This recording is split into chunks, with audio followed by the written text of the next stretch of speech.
নমস্কার, আমার নাম সুমন আর আপনারা দেখছেন স্টক মার্কেট উইথ সুমন। তো গাইস, আমরা দুদিন আগে একটা ভিডিও বানিয়েছিলাম। সেটা হচ্ছে টপ বেস্ট 5 কোম্পানি যেগুলোতে আমরা নির্ভয়ে ইনভেস্ট করতে পারি বর্তমান সময়ে, আর ওগুলা ভবিষ্যৎ খুব ভালো। ঠিক আছে, 2024-এর বেস্ট 5টি কোম্পানি, তার মধ্যে দুটি স্টক ছিল আইটি সেক্টরের। একটা হচ্ছে ইনফোসিস, দ্বিতীয়টা হচ্ছে উইপ্রো। আমি বারবার বলেছিলাম যে ইনফোসিস উইপ্রো খুবই ভালো রিটার্ন দেবে এই বছরে।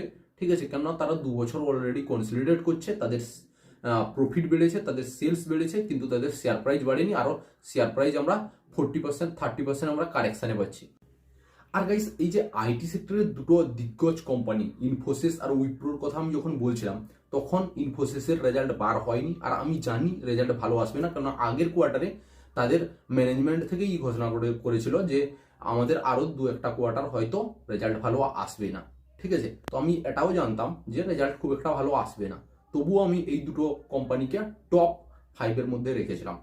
কেননা আমি একটা জিনিস দেখছিলাম, সেটা হচ্ছে প্রফিট বেড়েছে, ঠিক আছে, রিজার্ভ বেড়েছে, সেলস বেড়েছে, সব কিছু বেড়েছে। ঠিক আছে, কিন্তু শেয়ার প্রাইস এইভাবে কনসলিডেট 2 বছর 2.5 বছর করেছে। ঠিক আছে, আরও নিচে পড়েছে। তো এখন একটা বাউন্স ব্যাক আসবে, এই যে বুল মার্কেটে একটা ভালো বাউন্স ব্যাক তো আসবেই আসবে। ঠিক আছে, আর প্রত্যেকটা কোম্পানি দেখবে, যে কোনো কোম্পানি তুলে নেবে, দেখবে সে মোটামুটি বরাবরই একই পারফরমেন্স করে না।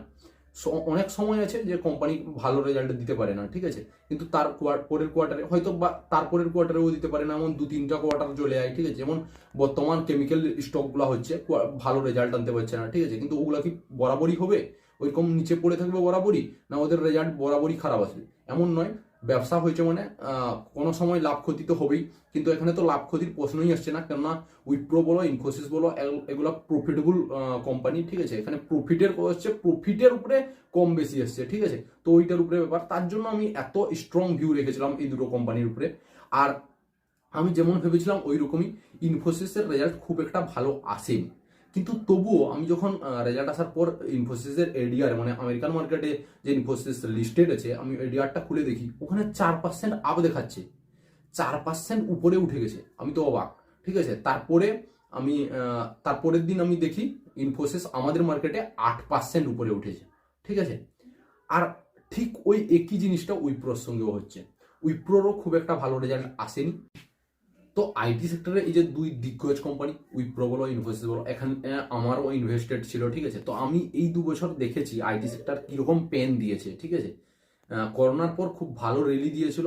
ঠিক আছে, তারপর কিরকম পেন দিয়েছে, মানে উইপ্রো তো বিশেষ করে ওই পেনি স্টকের মতো পারফরমেন্স করছিল, মানে নিচে পড়তেই ছিল। 740 থেকে 400, 300, 352 পর্যন্ত গেছিল। ভেবে দেখো, মানে অর্ধেক হয়ে গেছিল। ঠিক আছে, অর্ধেকেরও নিচে চলে গেছিল। তো কিরকম পেনি স্টকও এইভাবে পড়ে না হয়তো। ঠিক আছে, তো একটা ব্লু চিপ কোম্পানি যখন পেনি স্টকের মতো পড়ে, তখন যদি কোনো কিছু না থাকে, মানে খারাপ কিছু না থাকে, শুধুমাত্র প্রফিটেবল, মানে একটু প্রফিট কমে গিয়ে থাকে, বা কোয়ার্টার রেজাল্ট খুব একটা ভালো না এসে থাকে, বা 2-3 বছর উপরের দিকে উঠেছে বলে তার জন্য জাস্ট কারেকশন করছে মার্কেট, তার জন্য হচ্ছে, মানে এই ছোটখাটো কারণগুলোর জন্য, বা আইটি সেক্টর এখন খুব ভালো পারফরমেন্স করছে না, তার জন্যই এই যে ওই পুরো শেয়ারটা পড়েছিল।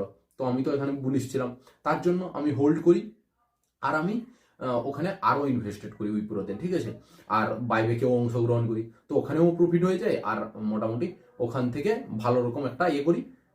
এখন পর্যন্ত আমি হোল্ড করে রয়েছি, আর আমি জানতাম এর দিন আসবে। তো আমাদের এবার দেখার পালা সোমবার কিরকম উইপ্রো রিটার্ন দেয়। ঠিক আছে, মার্কেটের কথা কিছু বলা যাবে না, সব কিছু তো বুলিশ দেখাচ্ছে। আমেরিকান মার্কেটে একটু ডাউন দেখাচ্ছে, আর নয়তো বেশিরভাগ ইউরোপের মার্কেটই দেখতে পাচ্ছি আমরা বুলিশ।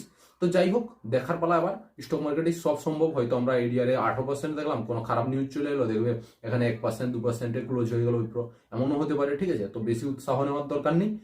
তো যাদের কাছে উইপ্রো আছে তাদের বলতে পারি এইটুকু, যে ভালো দিন আসছে উইপ্রোর। কেন বেশ কয়েকদিন ধরে, প্রায় 1 মাস ধরে উইপ্রো একটা ভালো মুভমেন্ট দিচ্ছে, যেখানে ইনফোসিসের থেকেও ভালো মুভমেন্ট দিচ্ছে উইপ্রো। ঠিক আছে, আইটি সেক্টরের উপরে একটু বেশি আমার ইনভেস্টেড আছে, তো আমি ওগুলো একটু রিসার্চ করি। তো দেখছি আমি উইপ্রোর একটু দেখবে প্রায় 10-12 দিন হয়ে গেল উইপ্রো ইনফোসিসকে বিট করে দিচ্ছে বারবার। ঠিক আছে, তো এবার দেখি কি আসে। তো আজকের ভিডিওটা এরকম শর্টই ছিল। তো ভিডিওটা কেমন লাগলো অবশ্যই কমেন্ট করে জানাবে, আর উইপ্রো শেয়ার যদি থেকে থাকে অবশ্যই কমেন্ট করে জানাবে। ভালো লাগলে লাইক করবে, চ্যানেল নতুন হলে সাবস্ক্রাইব করবে।